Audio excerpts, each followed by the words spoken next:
Power begins the moment you stop expecting justice. The world is not a story, it's a marketplace of hungers. Everyone wants something: respect, validation, security, love, and most will trade their spine to get it. That's why they break. That's why they bleed. The one who cannot be manipulated is not the strongest. He is the one who needs nothing he cannot take or build. Dependence is the real enemy, not cruelty. Control that and you rise beyond reach. The deadliest weakness was never fear, it was attachment. The quiet addiction to being seen. The moment you care, the map to your destruction is drawn by your own hand. Machiavelli never searched for peace. He dissected it. He carved out every part of himself that could be used as leverage. He turned affection into armor and silence into a weapon no one could touch. Because feeling is a flare in the dark, it tells the hunters where to aim. Every insult is reconnaissance. Every pause is a probe. Every betrayal is a test to see if you'll bleed on command. Stop bleeding. Stop answering. Become the silence that unsettles the room. The man who governs his inner world wears no armor. His mind is the blade. His calm is the snare. His stillness, execution disguised as peace. This is not numbness. It's refinement by fire. You will cut away what trembles. You will burn what begs. When you learn this law, pain becomes static. Betrayal becomes irrelevant and loss just another offering to your evolution. When it's done, they'll search for your weakness. They'll find echoes. They'll find smoke. They'll find nothing. Somewhere in your life, someone taught you the wrong equation. That caring equals strength. That showing emotion proves depth. That vulnerability earns loyalty. They were lying not out of cruelty, but out of ignorance. Because what passes for compassion in this world is often just exposure. The more you feel in public, the easier you are to predict in private. Think about every time you were humiliated, dismissed, betrayed. It didn't happen because they overpowered you. It happened because they read you. They saw the flinch behind your calm, the hesitation behind your confidence. They used your own sensitivity as a weapon. You called it love. They called it leverage. Pain has an architecture. It's built from repetition. The same emotional patterns disguised as new people. Different faces, same script. You give, they take, you trust. They test, you react, they win. And every time you swear you'll learn, but learning never comes because emotion keeps writing the same story. Machiavelli understood what most never will. Emotions are not moral. They are mechanical. They exist to be observed, not obeyed. A ruler who reacts to insult loses the throne to mockery. A lover who reacts to distance loses the relationship to fear. Reaction is surrender disguised as honesty. Your weakness isn't that you feel, it's that you broadcast what you feel. The sigh, the pause, the nervous text, those are signals. And people trained by survival can read signals better than words. If you want to change the game, you don't fight the world. You close the broadcast. You stop giving the map away. From this moment on, you start collecting data instead of damage. When someone provokes you, don't defend, document. When someone withdraws, don't chase. Calculate. Every reaction you don't give returns power you didn't know you'd lost. You begin to see through the illusion. Most people don't want truth. They want advantage. They will call you cold, detached, distant. Let them. They're simply describing a person they can no longer control. This is where detachment begins. Not in hatred, but in awareness. You finally see the machinery of emotion, and you choose to step out of it.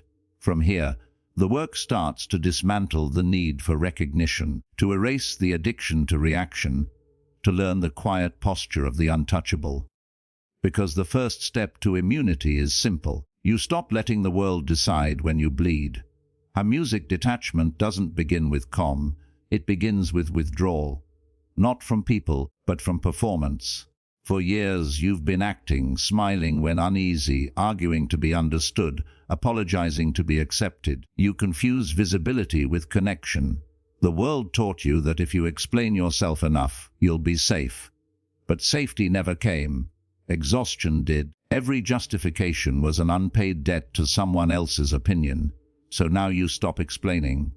You stop trying to be interpreted correctly. You let misunderstanding become your shield. Because the more they guess, the less they can reach. The first rule of detachment is silence. Not silence as absence, but silence as architecture. You use it to watch how others fill the void. Listen carefully. When there's quiet, truth leaks. People rush to fill silence with confession. Their tone, their tempo, their sudden comfort, it's data. You aren't withdrawing to hide. You're withdrawing to listen better. The second rule is neutral observation. You stop naming experiences as good or bad. You treat them as information. Someone insults you, record it. Someone betrays you, classify it. Someone praises you, mark it as motive. Each event becomes a piece of intelligence, not a wound. Emotion used to be your lens. Now it's your lab sample. The third rule, delay reaction. Reaction is currency and the world trades in it daily. Every social platform, every conversation, every argument runs on speed. Who flinches first? Who types first? Who apologizes first? When you delay reaction, you interrupt the market. You create time. And time is the throne of control. Let seconds stretch.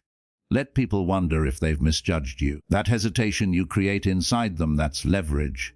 They'll correct themselves before you ever speak. Rule 4. Calibrate distance. Detachment is not isolation. It's measurement. You don't disappear from the world. You move just far enough that nothing touches your core. You attend the meeting, but keep your power offline. You speak with charm, but no dependence.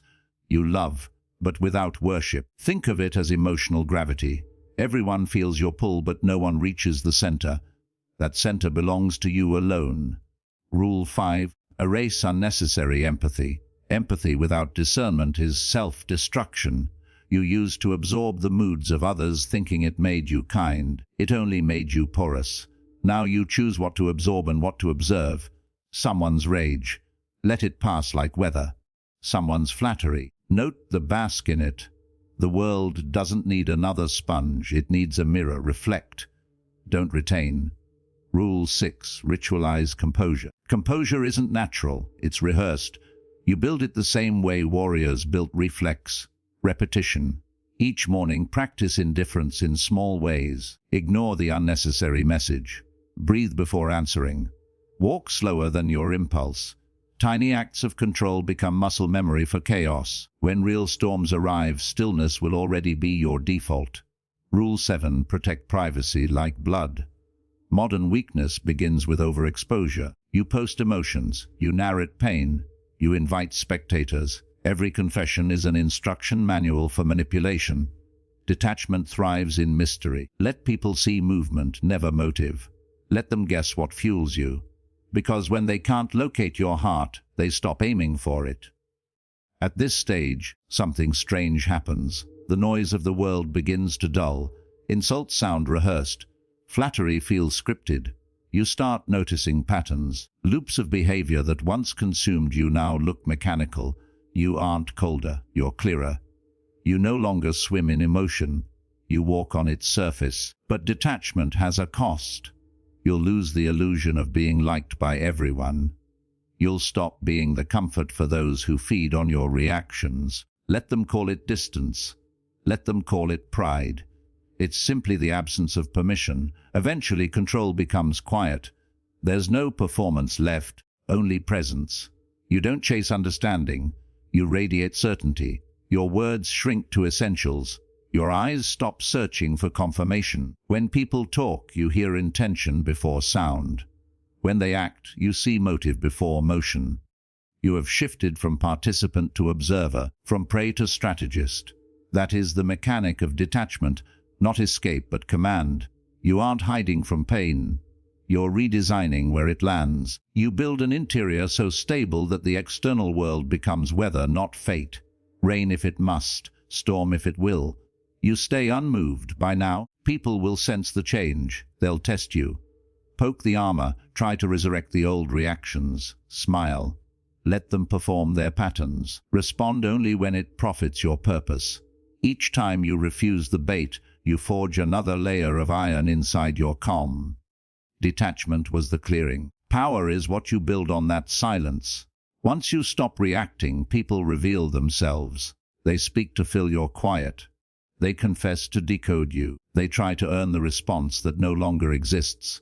That hunger is your leverage. Control isn't taken. It's granted by those who crave attention you no longer give. The first law of power is presence without pursuit. You don't chase rooms, opportunities, or people. You create gravity. Your consistency, your stillness, your refusal to beg, that becomes a signal. The world adjusts to you because you are the fixed point in its rotation of chaos. Understand, attention is obedience. The moment they look for your reaction, they've admitted your importance. You don't give them the satisfaction of certainty. A glance, a pause, a delayed answer. These are your new negotiations. Every second you make them wait increases your value. The second law is precision. You spent years bleeding in paragraphs. Now you cut in sentences. Speak rarely, but when you do, aim for effect. Every word must move something. Fear, respect curiosity's silence. Never explain motives. Describe outcomes. Explanation humanizes. Prediction deifies. The third law, controlled unpredictability. Predictable people are programmable. A man who always forgives invites betrayal. A man who sometimes forgives, sometimes vanishes, terrifies. Power survives in the margin of uncertainty. Keep your patterns irregular. Let them wonder which version of you they'll meet. That doubt will discipline them better than rules ever could. The fourth law, emotional redirection. You don't kill emotion, you weaponize it. Anger becomes signal power. Sadness becomes analysis.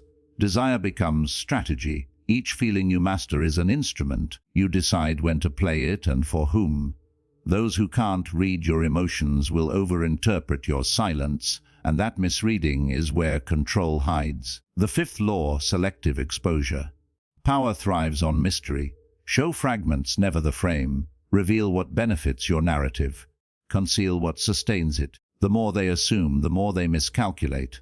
And miscalculation is currency. You can bankrupt entire egos with a single unanswered question. The sixth law, discipline in solitude. Most people decay in stillness, their minds cannibalize them. You train there. Silence becomes a forge. Each thought you refine alone strengthens the armor around your clarity. Solitude isn't loneliness. It's a laboratory where weakness dies and direction is engineered. When you re-merge, every move will look effortless because you rehearsed it in the dark. The seventh law, mercy as a mask. Power isn't cruelty, it's restraint. A predator who never eats in front of the pack commands more fear than one who feasts openly. Let them think you're kind. Let them mistake patience for softness. Mercy confuses the ambitious. It keeps them near, never sure if they're safe or studied. The eighth law, decisive endings. When something or someone no longer serves your design, end it cleanly. No drama, no warning. Closure is for the sentimental. You exit without echo, and your absence does the haunting. This teaches everyone watching what betrayal costs. The ninth law, internal monarchy. You are both king and kingdom. Your thoughts are citizens, your habits laws. Discipline means ruling that inner state with the same authority you project outward. Sleep when planned, speak when useful, move when profitable. Freedom without structure is drift. Power without order is decay. Every command you give yourself and obey cements the empire others will sense. By now, something irreversible has begun. The world that once overwhelmed you bends slightly when you walk. People moderate their tone before you answer. They measure words that used to cut you. It's not fear, it's calibration. They feel that you're no longer reactive matter, you're reflective surface. They can see themselves but never reach you. This is the discipline of power. To remain untouched while touching everything, to alter a room with presence alone, to guide without declaring, to punish without violence, to be everywhere spoken of but nowhere fully known. And when you reach this level, remember, real strength leaves no fingerprints.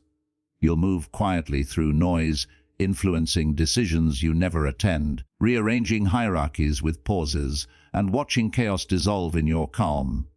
That's how the invisible conquer. They rule without announcement. They win without motion. They walk through storms and remain perfectly dry. From here, you don't chase control. You are control, and the world sensing that begins to orbit your silence. By now, the noise has faded. You speak less. You think slower. You no longer run toward chaos. You watch it dissolve. That stillness you've built isn't peace. It's immunity. Every person you once feared losing was an unguarded entry point. Every emotion you once performed was a signal to be exploited. But you have sealed those gates now. And the silence surrounding you, it's not emptiness. It's pressure. A world once loud with distraction now bends beneath your quiet. Immunity doesn't mean you feel nothing. It means nothing decides for you. The immune man still bleeds, but his blood no longer calls predators. He walks through betrayal like through rain, aware of the weather, untouched by it. This is where most stop. They mistake distance for mastery, but true immunity is deeper. It's design. It's the point where emotion no longer controls meaning. The first principle of immunity. Interpretation is power.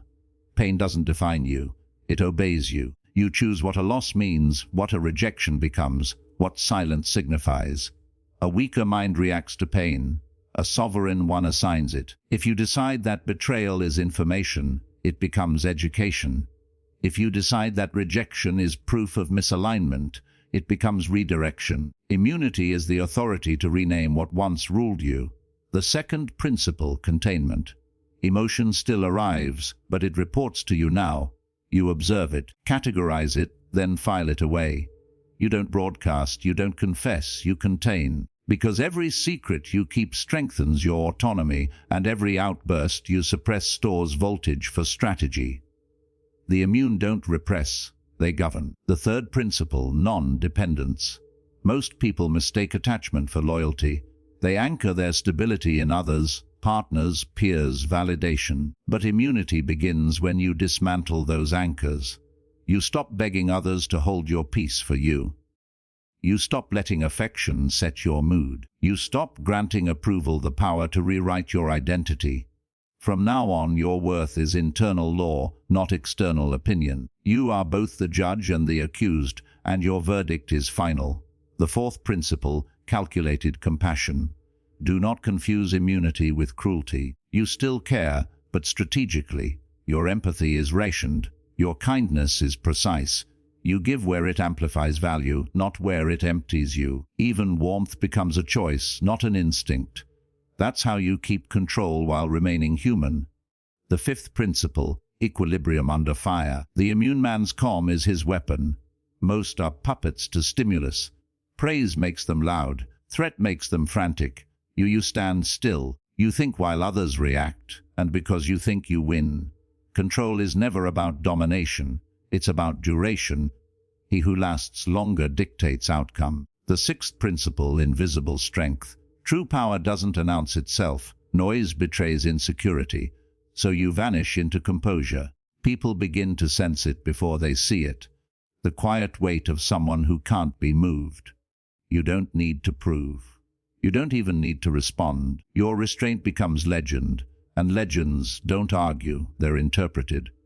The final principle, self-sufficiency of meaning. You have built a life that runs on internal current. You don't chase happiness, you generate it. You don't seek purpose. You are purpose expressed through discipline. This is the highest form of freedom. A state where the world can no longer trade your peace for its noise. By this point, people will call you unreadable, detached, different.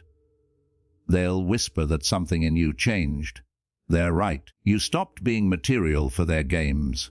You stopped being reactive matter in someone else's chaos. You became the environment, unmoved, necessary, inescapable. And when they try to hurt you, they'll discover there's nowhere left to strike. Their words pass through air. Their silence loses its sting. Their betrayal finds no purchase because you are not the same creature they once wounded. You've become your own terrain. That's the law of immunity. No longer living at the mercy of weather you didn't choose. You design your storms. You choose when to rain, when to thunder, when to clear. You don't heal. You evolve into something that doesn't need healing. And one day, When the world tries to test you again, you'll feel the old trigger spark and go out like a match in water. No reaction, no pain, only awareness, only power. Because the man who cannot be moved cannot be manipulated, and the one who cannot be manipulated cannot be conquered. That is the end of weakness. That is the beginning of sovereignty. From this point forward, no one and nothing will ever touch you again. You've come through the noise, through the silence, through the cold. You've taken back what was stolen. Your reaction, your rhythm, your authority. Now, there is one truth left to understand. Power is not what you hold over others. Power is what no one holds over you. This is the code of the sovereign, the set of internal laws that replaces every rule the world tried to write inside you. Law 1, self-ownership. You own everything that happens inside you. Every thought, every surge, every fear. You stop outsourcing accountability to circumstance.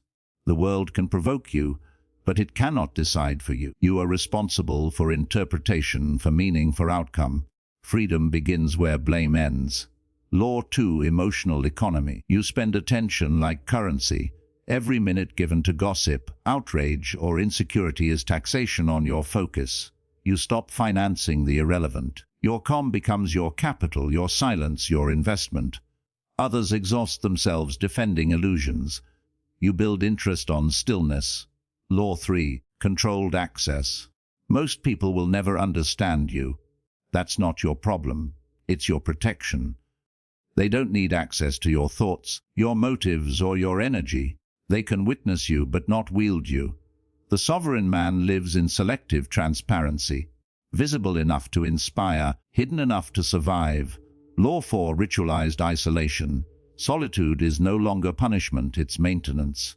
You retreat not to escape, but to recalibrate. The crowd corrupts rhythm, the noise blurs insight. So you pull away, not because you are alone, but because you are accurate. Clarity demands distance. Law 5, strategic connection. You no longer bond through emotion, you align through value. Every alliance serves a purpose.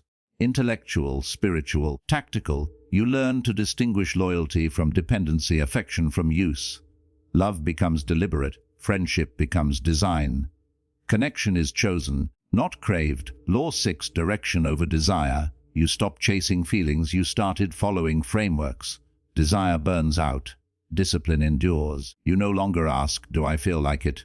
You ask, does it serve the empire I'm building? That shift from emotion to architecture separates dreamers from designers. Law 7, the art of non-response. The sovereign doesn't react. Reaction is the language of servants. You answer when it profits you. You ignore when it drains you. Your silence teaches lessons no argument could.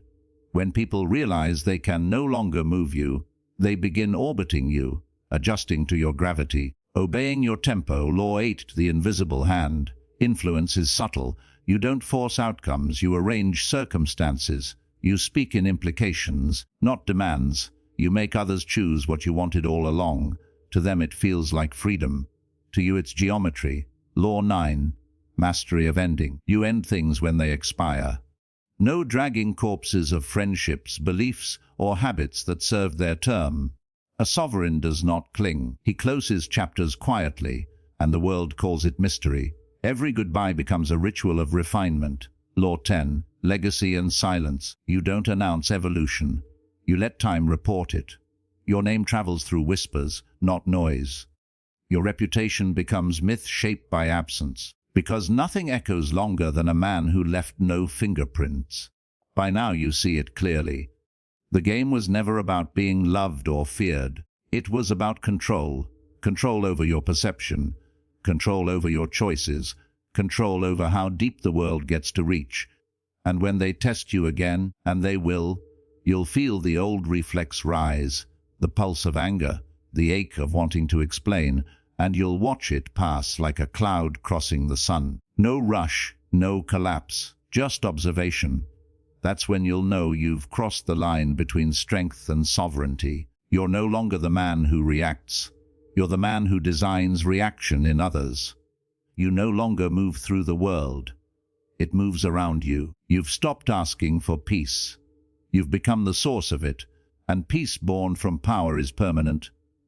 That is the sovereign code. No one can give it to you. No one can take it from you. It begins and ends with you. So walk back into the noise. Carry the calm like a weapon. Speak less, watch more, and when the world tries again to wound you, let it swing at air. Because the truly untouchable don't hide from the storm. They stand where lightning falls and remain unburned. There comes a point when silence no longer feels empty. It feels earned. You've crossed that threshold. The noise that once commanded you has grown faint, powerless, irrelevant. What began as chaos became calculation. Every wound turned into wisdom. Every loss reshaped into leverage. What once shattered you now sharpens you. You no longer chase peace, you construct it. You don't look for validation, you radiate certainty. The world that used to bruise you now bends quietly to your rhythm. You learned that emotion is not your enemy, only your reflection out of order. So you realigned it. You built walls out of patience, foundations from refusal, armor from indifference.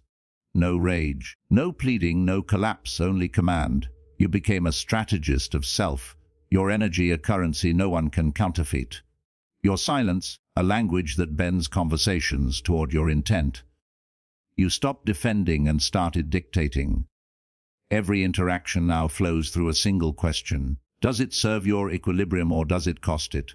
If it costs, it dies where it stands. No drama, no closure, just elimination. You've reached the plane where presence replaces persuasion. Rooms adjust when you enter. Words slow down. Attention gravitates. And you don't even notice it anymore because control has become nature. You don't announce your growth. You demonstrate it through calm execution. The louder world performs, the quieter your dominance feels. That is how true strength survives. Unseen, inevitable, absolute. No longer does insult pierce because belief shields you. No longer does betrayal sting because foresight expected it. You no longer fall. You observe descent from above. In this state, affection is permission, not dependence. Trust is measured, not promised. Compassion is precise, never impulsive. You extend emotion as architecture, structured, selective, safe. What others call detachment, you call discipline. What they see as mystery, you know as mastery. Because your essence is now governed by choice, not reaction, not desire, not need. You are no longer part of the storm's story. You are its balance, its gravity, its silence between lightning strikes. The world keeps spinning. You remain the axis it revolves around. There is no finish line. Sovereignty isn't a destination, it's maintenance. Each morning you rebuild composure. Each night you polish restraint, and each breath confirms what the weak will never